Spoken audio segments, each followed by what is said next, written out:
Hello everybody, next up we face Burnley on Sunday at 2:15 p.m, which is a bit of an odd time, but there you go. Well, Burnley, that came out of the blue a bit, didn't it? Notwithstanding the fact that they aren't in the healthiest of states at the moment, the accepted wisdom is that if you're struggling in the league with a relegation fight on your plate, sooner rather than later are the words that spring to mind when it comes to replacing the manager. Certainly leaving it until there are just 8 games left to play is widely regarded as cutting things a bit fine. However, Chairman Alan Pace woke up the other morning to a light bulb moment that read, "I know, what we need now is a change of manager." And after nearly 10 years and a million packets of throat pastilles, Sean Dyche was on his way. The change was not met with universal approval amongst the Benedictine swilling faithful, it has to be said. However, it also has to be said that recent form has been decidedly iffy.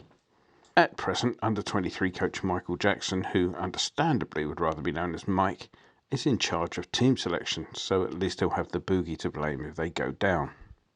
They've won just one of their last 6, that being the recent hilarious 3-2 win over Frank Lampard Jr.'s Everton, to give them their full title.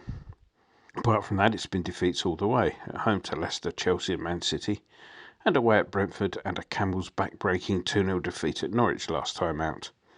That's a measure of how things are at Norwich. They're considered to be so bad that defeat is considered to be a sacking offence. All of that has left them in 18th spot with 24 points from the 30 games they've played so far. That's 4 points behind Frank Lampard Jr.'s Everton and 9 points behind Leeds, though the Yorkshire outfit have played 2 more games. Burnley's problem is that goals would appear to be at a premium for them. Daisy tells me they've only found the back of the onion bag 25 times this season. To put that into context, only Norwich with 22 goals have fewer in the top flight. Even Watford have somehow made it to 30, so it may appear to have been a bit of an odd decision to flog a striker during the transfer window. However, the departure of Chris Wood to Newcastle was a bit better business than you might have thought.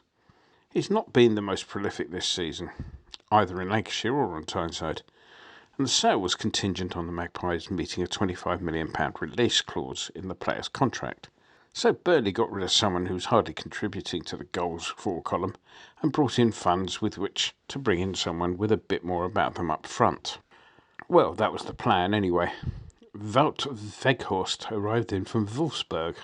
Daisy reports that the fee was about 12 million, which financially was a bit of a result given the amount conned out of the Geordies for Wood.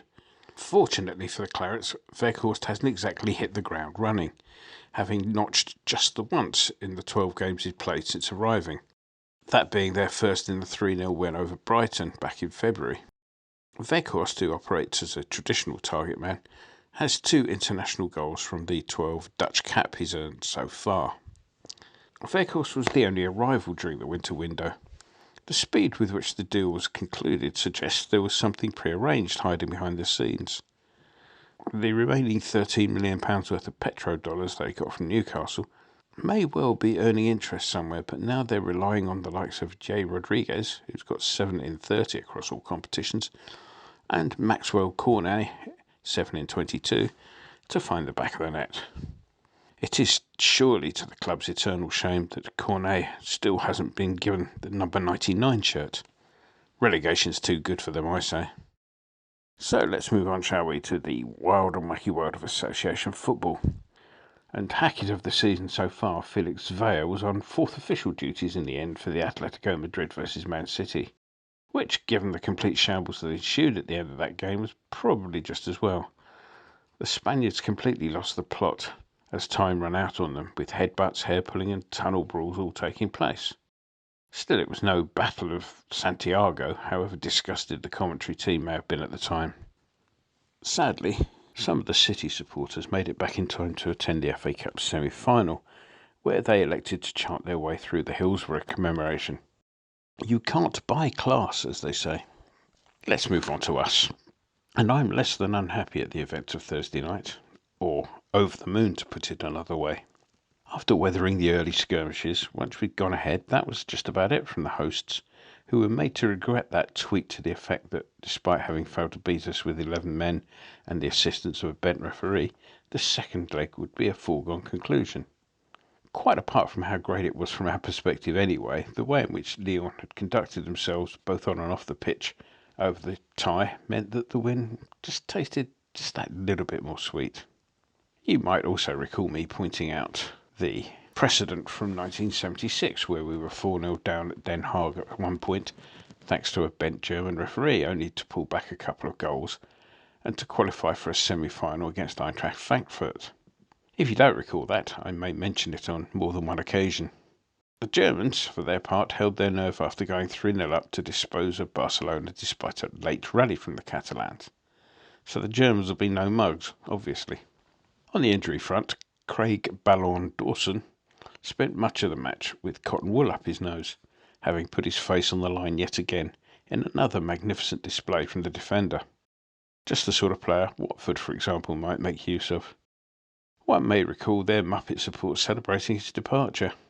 One will also recall that they'll be back in the Championship in a few weeks, and one will laugh. Although Dawson got the man of the match plaudits, and rightly so, there were splendid run-outs all over the pitch. It was notable, even at the end, when Yarmolenko came on, that he was putting himself about to ensure that there would be no late drama. Jolly well done, all I say. On the injury list, we're back to just Ogbonna and Zuma, so we have pretty much a full squad to choose from. Even Noble seemed to survive his bout of sweeping up after the match. I'll bet the other changing room wasn't as tidy afterwards. So let's move on to the prediction. Well, last week we had a good opportunity to push up in the league with other teams losing. However, we did encounter the classic Thursday night, Sunday morning syndrome. I think this week will be different. Many of the side that turned out at Brentford seem to be playing well within themselves in advance of bigger fish to fry that was to follow on Thursday. Antonio immediately springs to mind in that regard. He was as good on Thursday as he was bad the preceding Sunday. Now, I guess having one eye on another match is natural enough, though one would rather see them take each game as it comes, really. Although playing us on the Sunday after a Thursday has proved beneficial for other clubs over the past few months, I think this one will be different, mainly because we don't have another game to worry about next Thursday. Whilst playing a team after they've sacked their boss is often the subject of the new manager bounce, it should be pointed out that they haven't actually got a new manager as yet. The timing of the sacking suggested that they might have someone already lined up, but if they have, they're keeping it really quiet. For that reason, I can only see us winning this time. So the £2.50 I was going to send to the Twitter Museum, should such a thing exist, to make sure they preserve the Lyon tweet forever, will instead be invested on a home win. Please, Mr. Winston, make it 2-0 to us, if you will. Enjoy the game. So we're here in the offices of a Late Late Show with the host of a Late Late Show, James Corden. Hi. Big West Ham fan. Yes. And big knees up Mother Brown, man. Yeah. Get on the forum at kumb.com. Come on, you irons.